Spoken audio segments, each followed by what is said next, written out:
Nous sommes aujourd'hui le mercredi 6 qui se lève, on est le 14 novembre et le cours sera aujourd'hui pour la Refoua Shelema de Rachma Bat Simcha. Et on est Parshat Vayetze et avant de commencer notre cours sur la paracha, je tiens à préciser quelque chose de très important. Pour l'instant, nous allons arrêter le live du matin, le live de 8h30 heure Israël, 7h30 en France. Nous n'arrêtons bien sûr pas les cours, mais nous arrêtons le live. Ceci pour une raison relativement facile à comprendre. Vous êtes des milliers à suivre les cours chaque jour, mais en vérité, il n'y a qu'une dizaine, qu'une quinzaine de personnes qui suivent le live le matin. Sans doute pour une raison évidente, 8h30 en Israël ou 7h30 en France, c'est effectivement une heure très difficile. C'est l'heure où on se lève, on part au travail, on accompagne les enfants, on s'occupe des enfants. Et finalement, j'avoue que ce n'est pas une heure facile pour suivre un cours en direct. Ce qui fait que finalement, on s'est rendu compte au fil des mois et des années qu'il y avait très peu de personnes qui suivaient ce live. Mais d'un autre côté, ça nous demande à nous des frais qui sont relativement importants par rapport aux services donnés et qui sont aujourd'hui totalement injustifiés, voire même ridicules par rapport au nombre de personnes qui en profitent. S'il y avait 50, 100 personnes qui suivaient un cours en live, évidemment que on aurait continué. Mais pour 10, 12, 13 personnes sur des milliers qui de toute façon écoutent le cours en différé, ça n'a aujourd'hui plus aucun sens. Qu'est-ce qui va se passer demain? C'est un autre sujet, mais pour l'instant, donc je tiens à vous préciser qu'il n'y aura plus le cours le matin en direct à 8h30. Pour les raisons que je viens d'exposer, je pense que toute personne qui a un minimum de bon sens comprendra que nous avons parfaitement raison de mettre fin à ce service. Et bien évidemment, les cours continuent, mais vous les aurez en différé. Et finalement, les 10, 12, 13 personnes qui écoutaient le cours en live rejoindront les milliers d'autres qui de toute façon l'écoutent en différé. On va donc commencer notre cours sur Parashat Vayetze. Dans cette paracha, il y a un personnage très important, un personnage central, c'est le personnage de Lavan, le père des épouses de Yaakov, les deux épouses essentielles, Rachel et Léa. Un personnage extrêmement mystérieux, parce que comme je l'ai souvent rapporté dans différents cours, nos maîtres ont une approche à son sujet qui est extrêmement étonnante.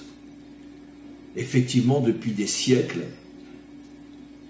tous les Pessar, le soir du Seder, nous lisons la Haggadah et dans la Haggadah nous disons une phrase qui, je pense, ne peut en aucun cas être comprise par 99% de ceux qui la lisent et qui l'ont lue pendant des siècles. Lavan bikesh la'akor et akol.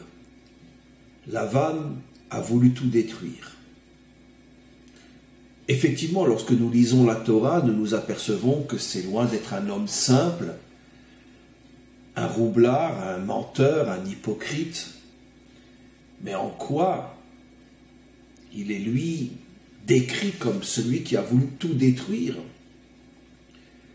Plus que quantité d'autres personnages dans la Torah qui apparemment ont manifesté une haine bien plus grande que la sienne à notre égard.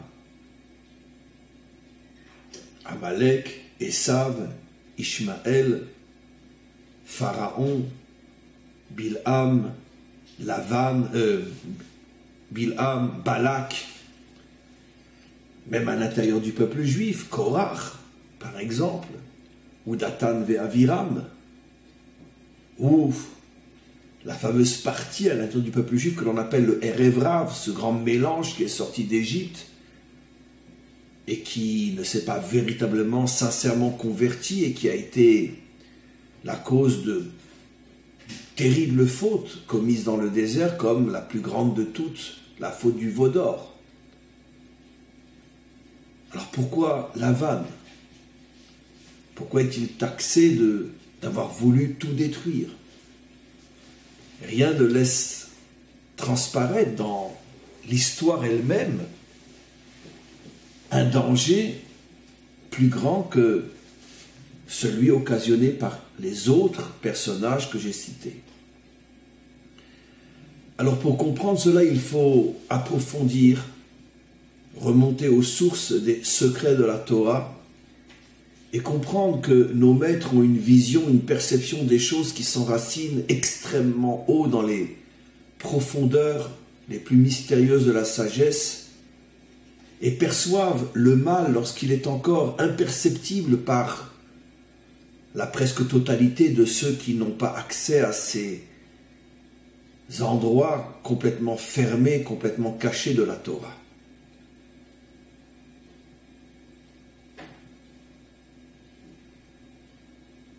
Le mot Lavan, quand on le décompose en deux parties, on apprend quelque chose d'extraordinaire que révèle entre autres le Ari Akadosh. Lavan peut être décomposé en deux parties. Comme je l'ai souvent expliqué, c'est l'une des approches les plus utilisées par les maîtres des secrets, se fondant sur le fait, comme je l'ai souvent expliqué, que l'hébreu est une langue qui, dans les mots elles-mêmes, transmet les messages. Chaque mot est porteur du sens profond du mot, du nom. Tout y est, dans les lettres, dans la valeur numérique, dans la manière de comprendre, de décomposer le nom ou de le reconstruire en inversant l'ordre des lettres ou en comparant une lettre à une autre. Il y a toute une science inimaginable qui nous permet de faire sortir le sens profond du mot et du nom à travers les lettres elles-mêmes. Et nos maîtres décomposent le nom Lavan en deux parties. Les deux premières lettres, ça va former le mot Lev, qui a pour valeur numérique 32, et qui signifie aussi le cœur. Et il va rester le Nun, Lev Nun, Lavan, Lev Nun, et il va rester le Nun, qui a pour valeur numérique 50. 32 Lev, 50 Nun. Et nos maîtres ici, les maîtres des secrets, bien sûr, le Ari Akadosh, révèlent quelque chose d'extraordinaire. La valeur 32 fait allusion à ce qui est très très très connu de ceux qui étudient les secrets de la Torah. Et je vais expliquer pourquoi, bien sûr. 32 fait allusion à la Chochma, la première sphira, 10 sphirot, comme on le sait, Chochma, Bina, Da'at, Chesed, Gvura, Tiferet, Netzar, Od, Yesod, Malchut, 10 sphirot. La première s'appelle Chochma. Et la tradition des maîtres d'Israël, ceux qui étudient et qui expliquent les secrets de la Torah, cette tradition nous révèle que la Chochma a 32 chemins, ce qu'on appelle en hébreu Lev Netivot HaChochma, les 32 chemins de la Chochma. Je vais expliquer bien sûr comment et pourquoi. Et donc, le premier mot, Lev, qui a pour valeur numérique 32, fait allusion à la Chochma. Et la deuxième partie du nom, coupée en deux, c'est une seule lettre, Nun. Et bien sûr, ceux qui se rappellent mes cours, tout de suite ont compris que le Nun 50 fait allusion à la Bina. Chamishim Sha'arei Bina, les 50 portes de la Bina. Ce qui veut dire que le nom Lavan fait allusion aux deux premiers attributs divins, aux deux premières sphirotes, le Lev 32, la Chochma, et le Nun 50, la Bina. Alors bien sûr, tout ça c'est très technique, bien qu'on a déjà révélé quelque chose d'extraordinaire, mais qu'est-ce que cela signifie? D'abord, pourquoi 32 fait allusion à la Chochma? Nos maîtres expliquent, parce que 32, ça fait allusion en vérité aux 22 lettres de l'alphabet hébraïque. Il y a 22 lettres dans l'alphabet hébraïque, et ces 22 lettres dévoilent les 10 sphirotes, les 10 forces créatrices. 22 et 10, ça fait 32. Qu'est-ce que cela signifie? Effectivement, vous remarquerez que dans le texte, dans le récit de la création, il est constamment dit « Vayomer » et Dieu dit. Ce qui veut dire que le monde a été créé par la parole, donc par les 22 lettres de l'alphabet hébraïque. Car il est évident que cette parole fait allusion à l'hébreu biblique, qui est la langue de la Torah. Donc les 22 lettres de l'alphabet hébraïque. Mais d'un autre côté, c'est bien sûr pas avec la parole telle qu'on le comprend à notre niveau que le monde a été créé, mais avec les énergies créatrices qui sont contenues dans les 10 sphirotes, comme je l'ai expliqué dans de nombreux cours. Ce qui veut dire que les 22 lettres de la parole divine ont permis de véhiculer les 10 forces, les 10 énergies des 10 sphirotes. Et donc, les 22 lettres plus les 10 sphirotes, c'est 32. Et pourquoi ça fait allusion à la Chochma? J'ai expliqué il y a fort longtemps dans d'autres cours, au sujet du verset qui dit « Ve'a Chochma me'ayin timatse » que la Chochma est la première révélation créée après le Ayin, après l'absence totale de création et de créature. Car avant que Dieu ne commence à créer, il y avait le néant absolu par rapport bien évidemment à la création et la créature, puisqu'il n'y avait pas de néant, puisqu'il y avait Dieu, donc l'infini. Mais je parle de néant par rapport à la création, et à partir de ce néant, à partir de ce rien, de ce haïn en hébreu, a commencé à apparaître dans les premières étapes, complètement immatérielles bien évidemment. Il s'agit des premières révélations d'énergie, et la première révélation d'énergie est la première sphira qu'on appelle la Chochma. Ça veut dire que la création commence avec l'apparition de l'énergie appelée Chochma. Et à partir de cette révélation, les autres énergies vont se dévoiler elles aussi, la Bina, puis le Ches, puis Da'at, puis Chesed, puis Gvura, mais tout au départ était contenu dans la Chochma, qui elle-même provient du Haïn, qui elle-même provient du néant. Le néant a fait jaillir la Chochma, qui contient toutes les énergies créatrices, et elle se révèle au fur et à mesure, par l'intermédiaire de la parole divine. Et c'est donc la raison pour laquelle la Chochma contient 32 dimensions, les 22 lettres de la parole créatrice, qui contiennent ou qui véhiculent les 10 énergies créatrices, les 10 sphirotes qui commencent par la Chochma. Le Nun maintenant, qui est le Nun de la Bina, pourquoi 50 portes? J'ai déjà là aussi expliqué que les 50 portes font allusion en vérité, on retrouve cette notion de 50 dans d'autres domaines, les 50 jours depuis la sortie d'Égypte jusqu'au don de la Torah. On compte 49 jours, le compte du Homer, puis le 50e jour la Torah nous est donnée. De même, les 50 années du Yovel, dans la Torah, c'est-à-dire qu'on fait le compte de 7 fois 7, chaque cycle d'année compte 7 années, à la fin de chaque cycle il y a l'année shabbatique, on compte 7 fois 7 et on arrive à la 50e année, après 49 années, qui est appelée le Yovel, l'année de la délivrance, où, d'une certaine manière, tout était libéré. Tout retrouvait sa véritable place.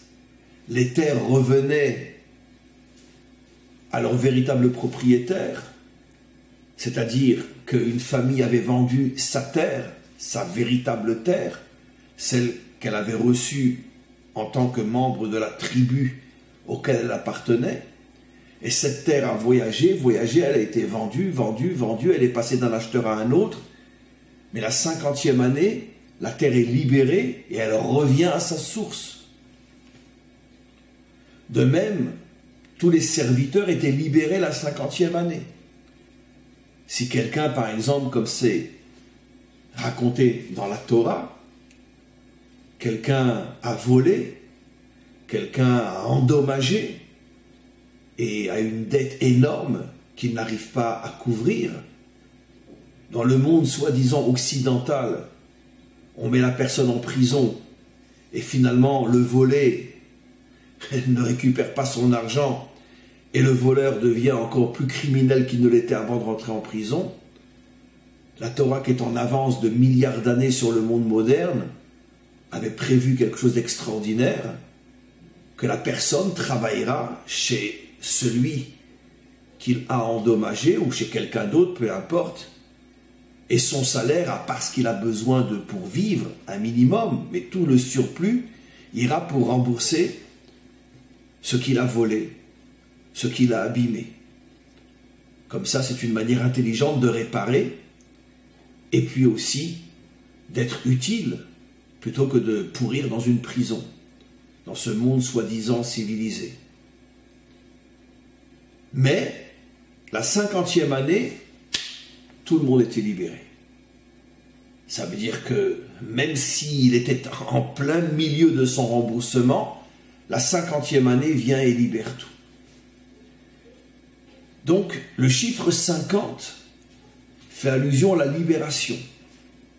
Bien sûr, j'ai pris des exemples terrestres, mais tout ce qui est terrestre s'enracine dans des notions extrêmement élevées en haut, parce que justement, la libération provient de la sphira de Bina, et la Bina, c'est une énergie libératrice, une énergie qui libère. La Chokhma contient les énergies créatrices, et la Bina contient les énergies libératrices. Maintenant, pourquoi le chiffre 5 ou 50? Parce que rappelons-nous ce que la Torah nous révèle, même si c'est des secrets inimaginables qu'on ne peut pas expliquer complètement dans le cadre de ce cours, c'est que le monde a été créé avec la lettre He, c'est-à-dire que la lettre He, qui a pour valeur numérique 5, contient les 10 sphirotes, les 10 énergies créatrices, 5 fois 10, 50. Et donc c'est la raison pour laquelle le chiffre 50 contient tous les aspects des forces créatrices, et lorsque tous les aspects de ces forces créatrices se réunissent, à ce moment-là, l'effet est un effet libérateur, parce que l'ensemble des forces créatrices libère en vérité la créature. C'est la raison pour laquelle, dans tout le récit de la sortie d'Égypte, on retrouve 50 fois le nom Dieu, sous différentes formes et dans différents contextes, mais on compte 50 fois le nom Dieu, pour faire allusion au fait que le Dieu libérateur a dévoilé les 50 aspects de l'ensemble des énergies créatrices, et à ce moment-là, l'effet est un effet libérateur. Bien sûr, je pourrais expliquer beaucoup plus profondément, mais dans le cadre de ce cours, c'est déjà énorme. Et donc, on assiste à quelque chose d'extraordinaire. Dans le nom Lavan, On fait donc allusion finalement à quelque chose d'extraordinaire. La Chokhma et la Bina.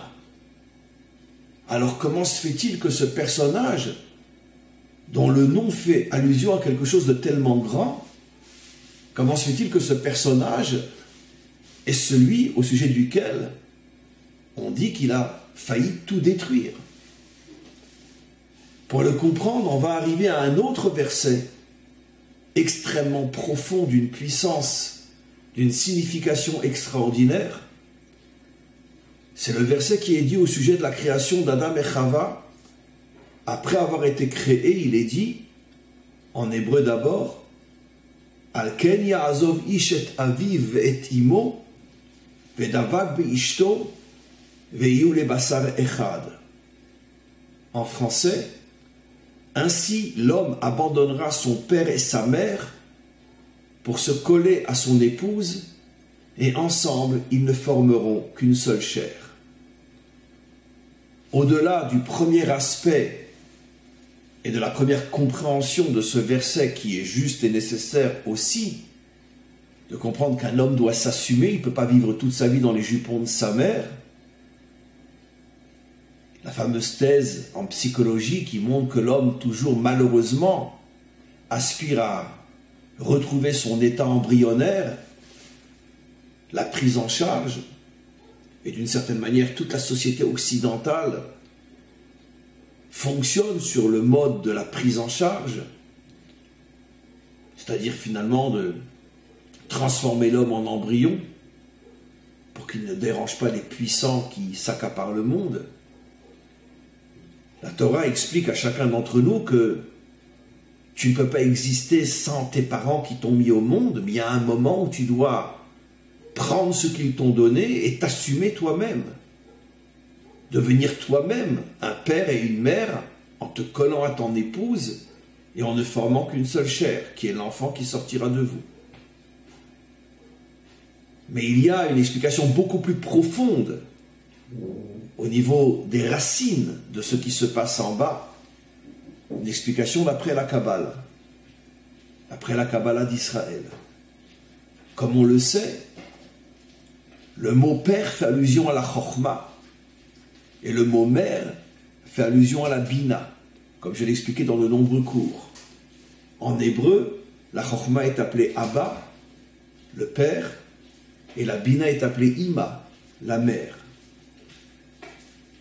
Ish, l'homme, fait allusion aux midot, les 6 midot qui sont contenus dans ce qu'on appelle le Zahir Anpin, mot à mot le petit visage,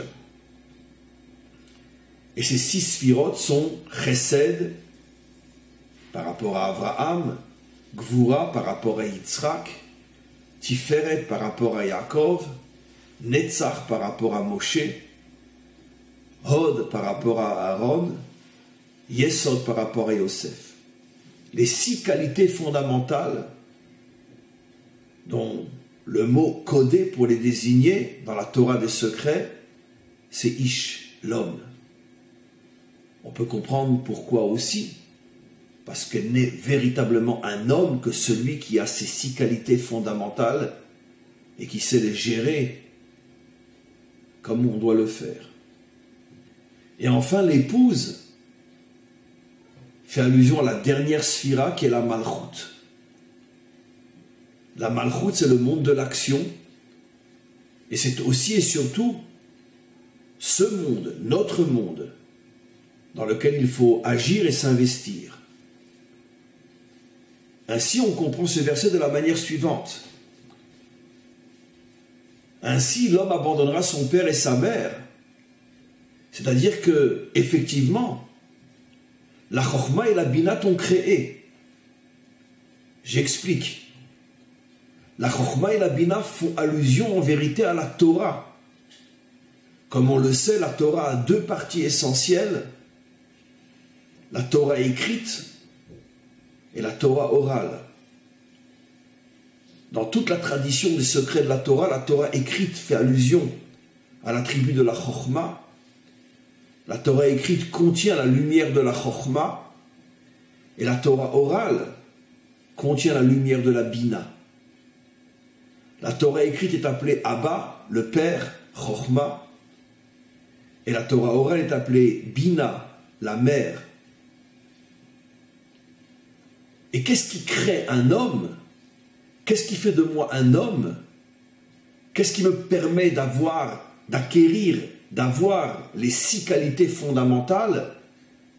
C'est grâce au fait que j'ai été engendré par mon père et ma mère, que j'ai passé et je passe des années de ma vie à étudier la Torah écrite et la Torah orale.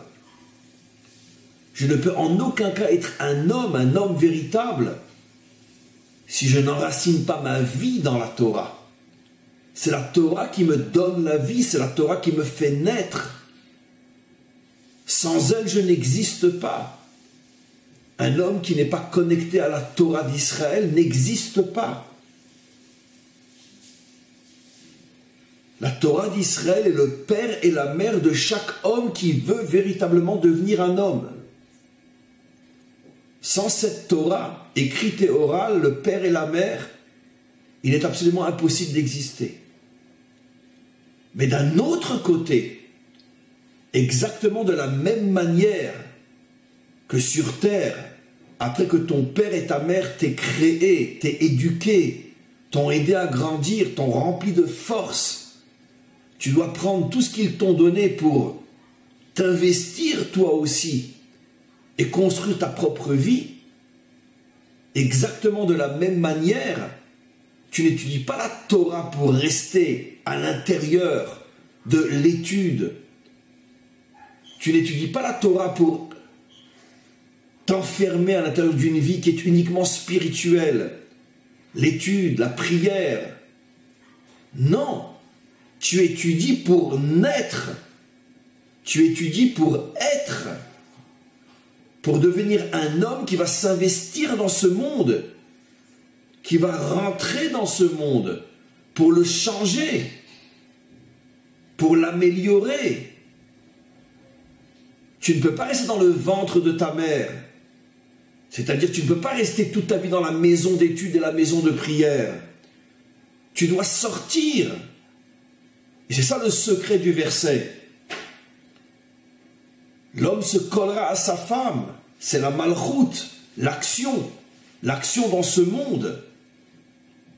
Et vous deviendrez qu'une seule chair. C'est-à-dire que la chair fait allusion à la matérialité. Tu répareras, tu élèveras, tu sanctifieras la matérialité. C'est ça le but de l'homme. Celui qui reste toute sa vie assis en train d'étudier ou prier ressemble à celui qui refuse de sortir du ventre de sa mère. Il passe complètement à côté de sa mission en tant qu'homme. C'est la raison pour laquelle le verset est fort. Tu abandonneras ton père et ta mère. Ils t'ont donné suffisamment de force pour que tu t'assumes à présent. Construis-toi, marie-toi, rentre dans ce monde. Agis dans ce monde et change-le. C'est ça le secret du verset.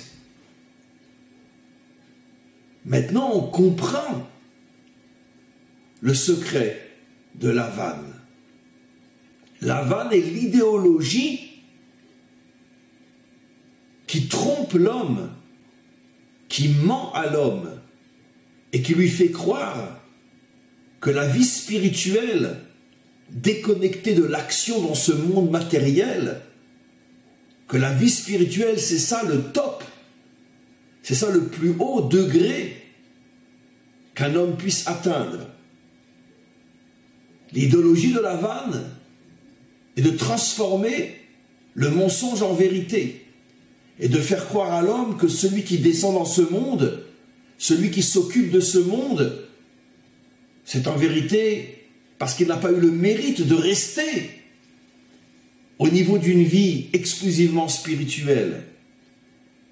Et que ce monde, en vérité, est uniquement pour ceux qui n'ont pas le mérite de faire partie de l'élite spirituelle. Et donc, bon, ben, ils descendent dans ce monde parce que, bon, ce sont des animaux. Voilà quelle est l'idéologie de Lavan. Dans son nom, on retrouve Chochma et Bina, le père et la mère. Lavan est celui qui dit « Ne quitte pas ton père et ta mère, n'abandonne pas ton père et ta mère, reste toute ta vie dans une maison d'études, reste toute ta vie dans une synagogue, ne t'occupe pas de ce monde, reste entièrement, uniquement, exclusivement spirituel. » C'est ça, l'idéologie qui détruit tous les fondements d'une vie authentique, qui est l'extrême absolu contraire d'une Torah authentique, d'un judaïsme authentique, d'une vie juive authentique. On retrouve cette notion d'une manière extraordinaire. Je reviens sur le verset « Al-Ken Ya'azov Ish ». Al-Ken Ya'azov, prenez la dernière lettre en hébreu des 3 mots qui signifient « tu devras abandonner ». Vous prenez les 3 dernières lettres de ces 3 mots, la dernière lettre de ces 3 mots, et vous trouvez le mot Lavan. Encore une fois. Pourquoi fait-on dans ce verset allusion à Lavan? Parce que Lavan se bat contre le principe d'abandonner son père et sa mère. Lavan est le mensonge spirituel qui fait croire à un homme que moins il s'occupe de ce monde, plus il consacre sa vie à l'étude uniquement, à la prière uniquement, à la spiritualité uniquement, et plus il est dans le bon chemin. Et c'est le plus grand mensonge, le plus grand danger qui guette l'homme dans ce monde, de s'imaginer qu'une vie entièrement et uniquement spirituelle, c'est ça le summum d'une vie réussie, alors que c'est tout le contraire qui est vrai. On comprend maintenant pourquoi nos maîtres nous disent que Lavan bikesh la akor et akol, parce que rien n'est plus destructeur au regard de la Torah qu'une vie qui est exclusivement spirituelle, de faire rentrer l'homme dans un monastère spirituel, même si ce monastère est un monastère juif, dans lequel on étudie toute sa vie la Torah, ça reste un monastère, c'est-à-dire un endroit qui tourne le dos au monde, qui est en marge du monde et qui ne fait rien pour transformer et améliorer le monde. C'est la négation absolue de toute la Torah. Un père et une mère te mettent au monde pour que tu deviennes un adulte qui se prend en main.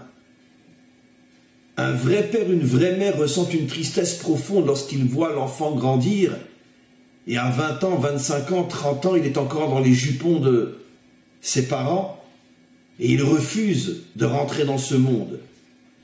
Les parents ont alors un sentiment d'échec inimaginable. Tout ce qu'on t'a donné et tu es resté un embryon.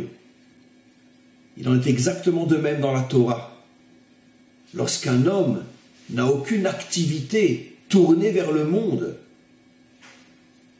et ne fait que recevoir encore et encore et encore de la spiritualité sans jamais se poser la question, mais qu'est-ce que je pourrais faire de tout ce que je sais pour aider le monde, et reste égoïstement coincé à l'intérieur de son ventre spirituel, celui-là est la négation absolue de l'identité juive authentique. Et ça, c'est l'idéologie de Lavan. Vous voyez que d'après ce que nos maîtres nous disent, ils considèrent que l'idéologie de Lavan est plus dangereuse que tous les autres ennemis d'Israël. Plus que Esav, plus qu'Ishmaël, plus que Bilham, plus que Balak, plus que Pharaon. Pourtant, ils nous ont attaqués et nous ont fait très très très très mal. Mais c'est rien, selon les maîtres d'Israël, c'est rien au regard de cette idéologie qui s'infiltre à l'intérieur du peuple juif et qui arrive à convaincre les meilleurs d'entre nous que l'idéal, le but, c'est de rester à l'intérieur d'un ventre spirituel en se détournant de ce monde. Voilà ce que nos maîtres appellent l'idéologie qui a failli tout détruire. Une leçon absolument incroyable, extraordinaire, un message absolument fabuleux Encore une fois, ne comprenons pas mal, il est absolument impossible d'être un homme sans père et mère, sans Torah. Mais toujours, l'homme doit se rappeler que tout ce qu'il reçoit de son père et de sa mère, tout ce qu'il a étudié et compris dans la Torah, c'est pour être plus fort encore afin d'agir dans ce monde et le transformer, et non rester un embryon qui n'a aucune personnalité, aucune force, aucun courage, aucune volonté, et qui a peur de ce monde et qui justifie sa peur avec tous les mensonges d'une soi-disant vie spirituelle. Que le Maître du monde nous donne la force d'être de véritables hommes, la force d'agir dans ce monde et le transformer. Amen. Vechen Yiratzon.